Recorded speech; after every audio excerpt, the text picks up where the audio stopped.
Nah, di video yang sebelumnya kita membahas dua ciri makhluk hidup, yaitu bernafas dan bergerak. Nah, sekarang ciri yang ketiga yaitu menerima dan menanggapi rangsangan. Nah, contohnya atau iritabilitas. Contohnya itu pada tumbuhan putri malu. Nah, tumbuhan putri malu ini dapat menutup dan membuka kembali apabila daunnya disentuh. Nah, gerakan daun putri malu ini akan terjadi apabila ada sentuhan dari luar tubuh tumbuhan itu. Nah, sentuhan ini merupakan salah satu rangsangan yang diterima oleh tumbuhan.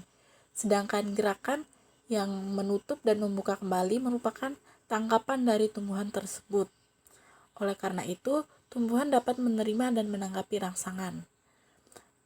Rangsangan tersebut berasal dari luar tumbuhan seperti sentuhan seperti air, sentuhan air, cuaca, sinar matahari, suhu tanah, dan zat kimia.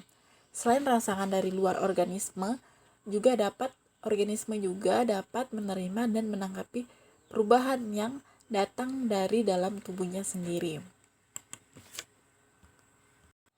Nah, contoh lain yaitu jika kita tertusuk duri atau terkena pisau atau terkena percikan air panas, secara spontan kita akan menjerit. Nah, tubuh kita ini merespon rangsangan dengan timbulnya rasa sakit sehingga kita menjerit. Ciri yang selanjutnya yaitu tumbuh dan berkembang. Nah, pertumbuhan adalah proses perubahan ukuran dan jumlah sel pada organisme, sedangkan berkembang adalah munculnya fungsi-fungsi organ dalam tubuh selama kehidupan organisme. Nah, contohnya dapat kita amati diri kita.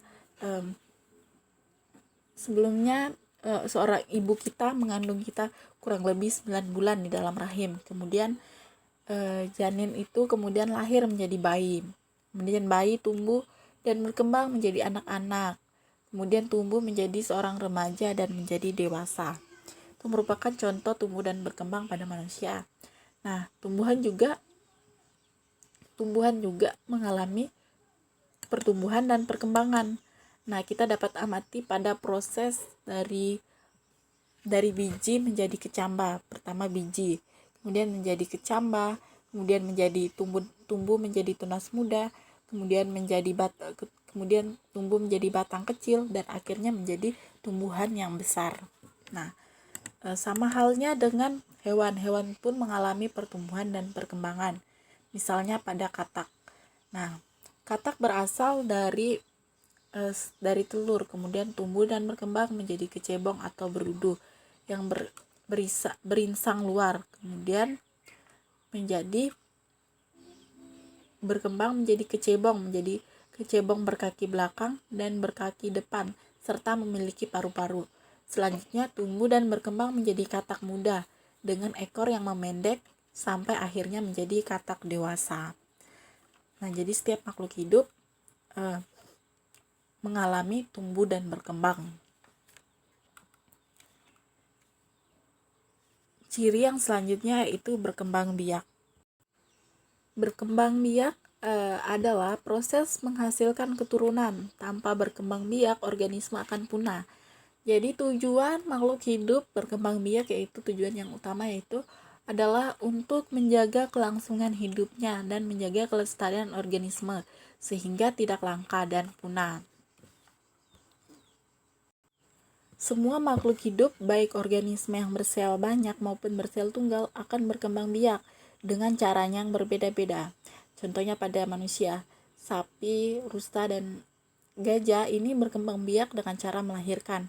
Sedangkan burung, ayam, ikan, dan katak berkembang biak dengan cara bertelur.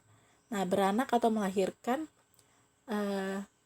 dan bertelur termaksud cara perkembangbiakan kawin atau generatif. Selain dengan generatif, ada makhluk hidup yang berkembang biak secara tak kawin atau vegetatif.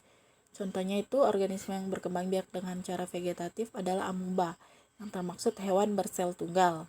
Nah, bagaimana dengan tumbuhan? Tumbuhan juga mengalami berkembang biak dengan